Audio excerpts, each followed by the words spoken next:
What is going on? All you wonderful viewers, welcome back to the BTB Show. Right now, we just got done recording some teams that we're a little bit worried about going to the playoffs. So now we're going to be a little bit more positive, a little bit more uplifting. We're going to highlight a sleeper team going into the postseason. We're each going to pick a different one.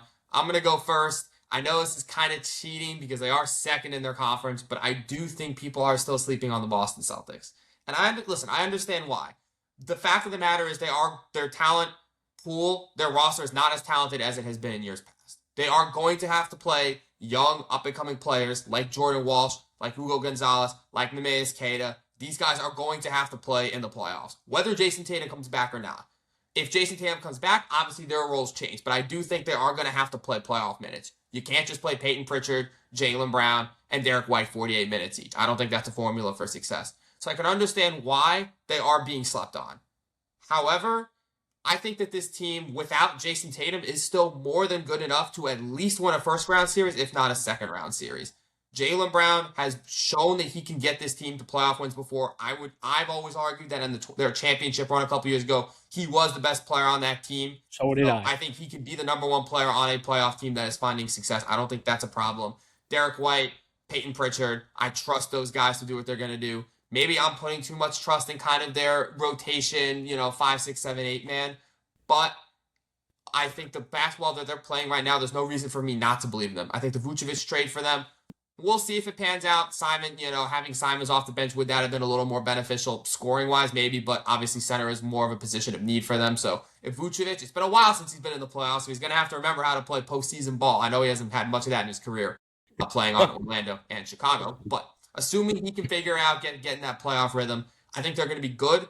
And if Jason Tatum manages to come back and is anything like his prime self, I think the East could be theirs for the taking. Because the Knicks, the Pistons, the Cavs, as good as those teams are, I don't think the level of competition in the East is as good as it's been in years past when the Celtics have been able to go to the NBA Finals. Again, they're one of those teams that are not as talented on paper as they have been in the past, but I do think that they are being slept on. And again, you give them any chance with Jason Tatum, better watch out. So that's my take. I'm going to throw it over to Jay. Who you got?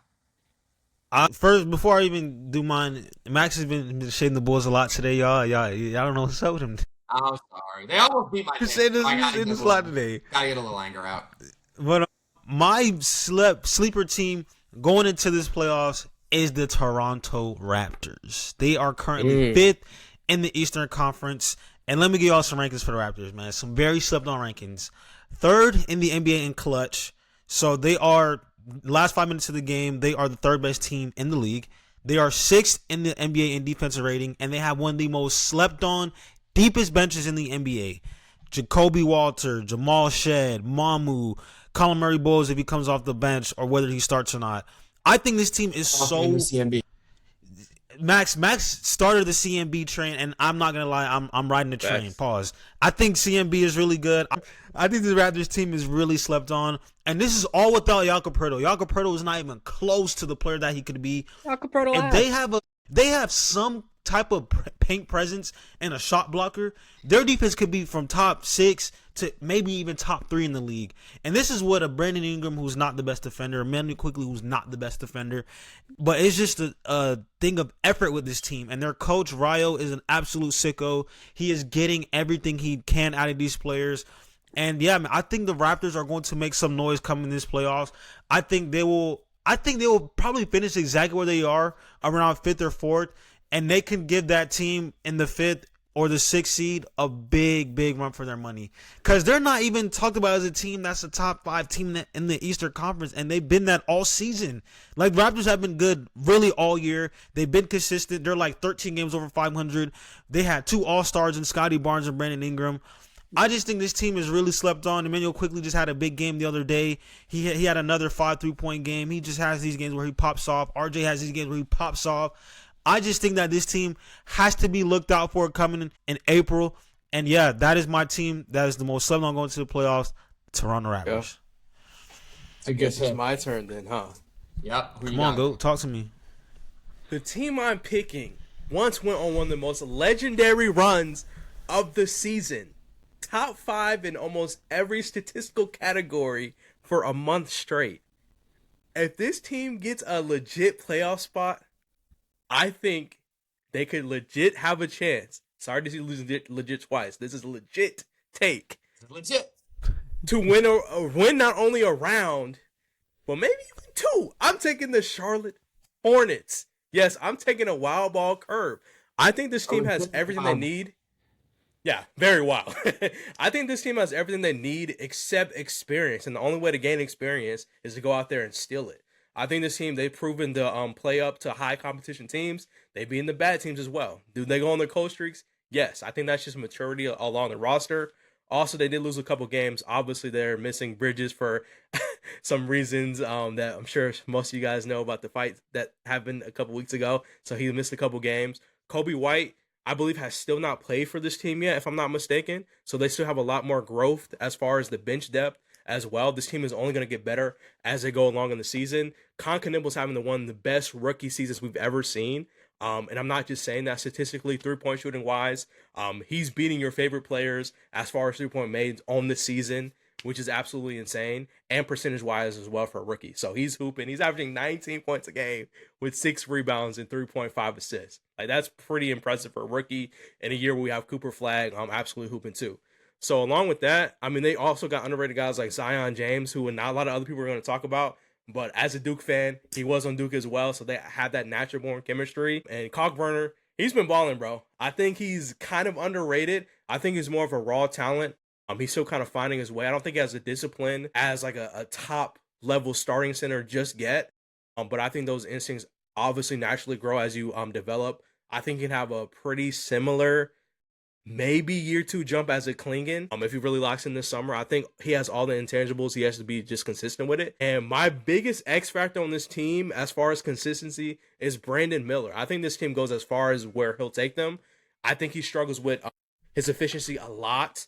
And that's a problem. He struggles and he tries to shoot himself out and back into the games. He'll have games where he'll shoot like 7 for 25 or like 4 for 19, something crazy like that. But I think if he gets into a good rhythm early on, then they pretty much have a good chance to go far. Same with LaMelo Ball. I think he struggles with his offense as well, which is kind of weird for a team who was ranked number 1 in offensive efficiency for a couple weeks. Kind of wild parallels there. But yeah, I think my team to watch this playoff series, it's the Hornets, man. I think they could go far if they take things serious and if they take LaMelo Ball's keys. So far, we've had 3 Eastern Conference teams. Omar, you going to make it 4 in a row? You're going to bring us out west? Man, I was really debating going out west. There's a lot of teams out west that have a problem right now. You know, you can go from the Lakers, which Earl touched on in a previous episode, Minnesota, who's in a great position, in my opinion.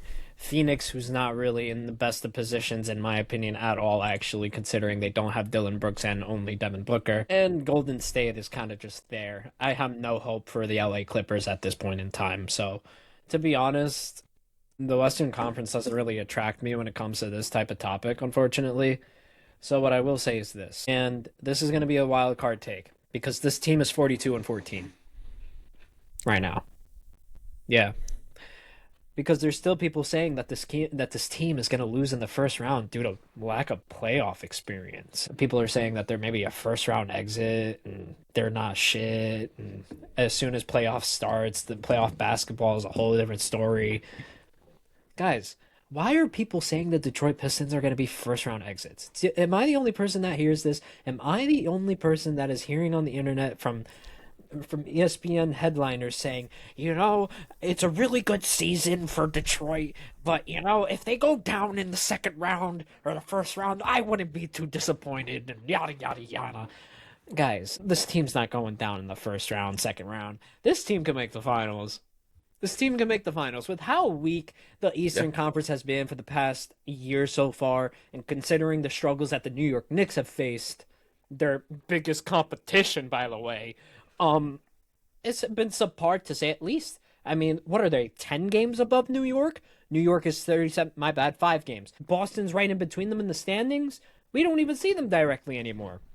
This team, the only roadblock that I see for the Detroit Pistons, if the Boston doesn't have Tatum coming back, if all of these teams kind of stay where they are and Giannis stays out of the playoff picture, Detroit, we could be looking at a Detroit final, y'all. And I don't know why these these people are saying, yeah, first, second round exit, maybe a third if they're lucky. Who are we talking about? I understand this team has a lack of experience, but they're 42-14. I'm done. I'm done. Well, if you are one of those people who thinks that the Pistons are going to be a first round exit, please leave your comment in the comment section below as to why. Please leave your rationale. And why? Why?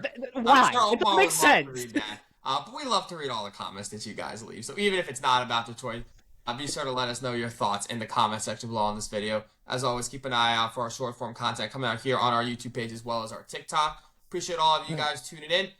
Have a good rest of your day, everybody. This is BTB Show signing off. Peace.